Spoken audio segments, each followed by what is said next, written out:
ये मेरे लिए एक शोक का दिन है क्योंकि वो मेरे अजीज थे। मेरी जिंदगी में अगर वो नहीं आए होते तो शायद मैं इस मुकाम तक पहुंच ही नहीं पाता। उनका बहुत सपोर्ट रहा है हमारे फॉर्मेटिव इयर्स में, जब हमने अपनी जिंदगी की जर्नी शुरू की फिल्म इंडस्ट्री में, तो उन्होंने मेरे में कुछ ऐसे गुण देखे जो शायद दूसरे नहीं देख पाए, और उन्होंने पूरा अपना यकीन दिखाया और मेरे साथ में उन्होंने फिल्में की। मगर उससे ज्यादा हमारा एक रिश्ता था, एक स्पिरिचुअल स्पेस के साथ में रहा था कि यह सवाल हमें घेरे रहता था हमेशा कि हम कहाँ से आए हैं, ये सब है क्या, हम कहाँ जा रहे हैं।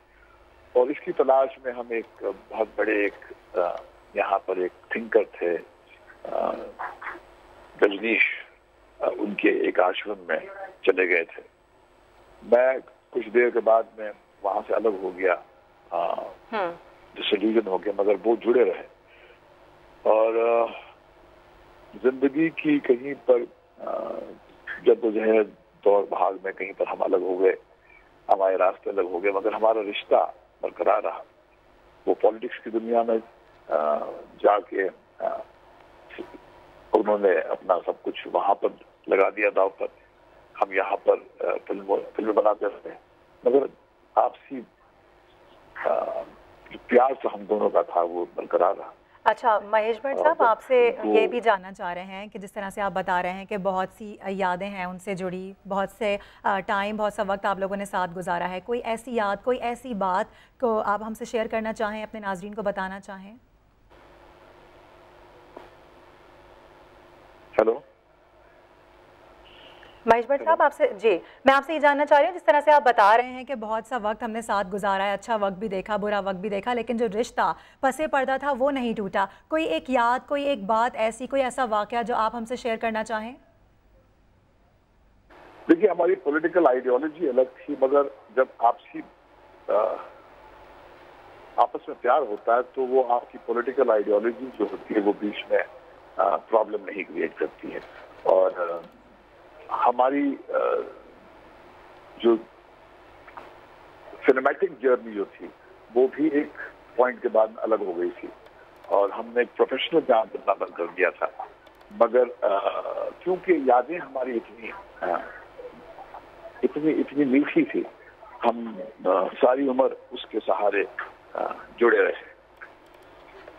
जी ठीक है। एक बहुत बड़े मुस्तनद फिल्म साज हैं आप, कितना मिस करेंगे विनोद खन्ना को, उन जैसे अदाकार को, क्योंकि इस तरह के अदाकार बहुत ही मुश्किल से मिलते हैं और बरसों बाद ही नजर आते हैं। उन्हें कहते हैं लोग कि वो एक्शन हीरो था, मगर उस एक्शन हीरो के मास्क के पीछे एक मासूम बच्चा था जो सवालों से घिरा रहता था कि ये सब है क्या, ये माजरा क्या है पूरा, और जिसके शायद जवाब उसमें मिले नहीं, किसी को मिलते नहीं है वो जीते जी। मेरा ख्याल है कि वो एक बहुत ही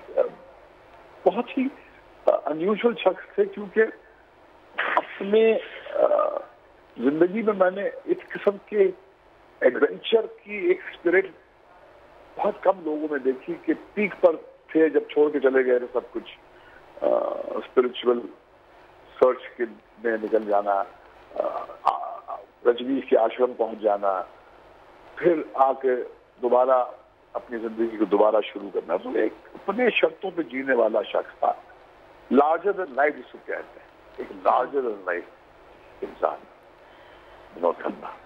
हमारा अपना दोस्त आज हमारे बीच नहीं रहा, मगर उसकी यादें हमारे अंदर जिंदा रहेंगी।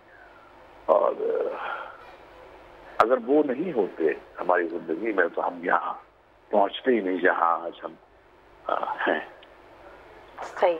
अच्छा भट्ट साहब, आपसे ये भी जानना चाहेंगे, जिस तरह से आप बता रहे हैं, उनकी अच्छी यादें शेयर कर रहे हैं, एक अच्छे इंसान थे, दोस्तों के साथ कैसे थे, किस तरह का रवैया उनका हुआ करता था, कितना मिस करेंगे लोग उनको? दोस्त आदमी था, यारों का यार था। वो सिर्फ कहने के लिए दोस्त नहीं था, वो अपना सब कुछ लगा देता था अपने दोस्तों के लिए। और आज अगर ये एक पूरी फिजा में उसकी यादें कहीं पर गूंज रही हैं, वो इसलिए क्योंकि बहुत सारे लोगों की जिंदगी में उन्होंने बहुत कुछ रंग डाले हैं। अच्छा महेश भट्ट साहब, आपसे ये भी जानना चाहेंगे, जिस तरह से हम देखते हैं कि आप मुख्तलिफ मौज़ुओं पर फिल्में बनाते हैं, अब ये हम में नहीं रहे हैं, एक अच्छी यादें हमें देके गए हैं, फिल्म इंडस्ट्री को भी बड़ा कामयाब इन्होंने किया है, कोई ट्रिब्यूट आपकी तरफ से इनको पेश किया जाएगा, किसी किस्म की कोई फिल्म, कोई शॉर्ट डॉक्यूमेंट्री इन पर?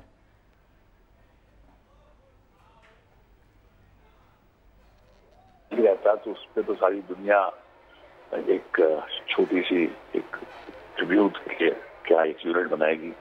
हमारी यादें इतनी इंटेंस इतनी पर्सनल है कि उस पर फिल्म बनाना फिलहाल कुछ सूझ नहीं रहा है, मगर यकीनन जब अपनी किताब लिखेंगे तो उसमें उनका जिक्र जरूर होगा।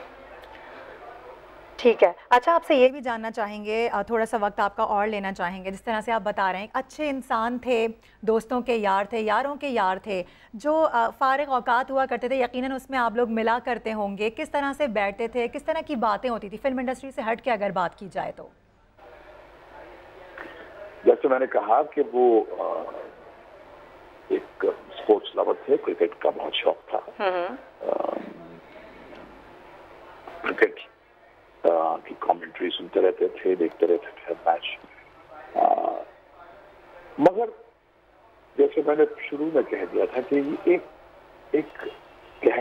उनके दिल की गहराइयों में वो सवाल बार बार उठता था कि ये सब है क्या, ये जिंदगी इसको कहते हैं, इसके पूरा फलसफा क्या है ये चक्कर।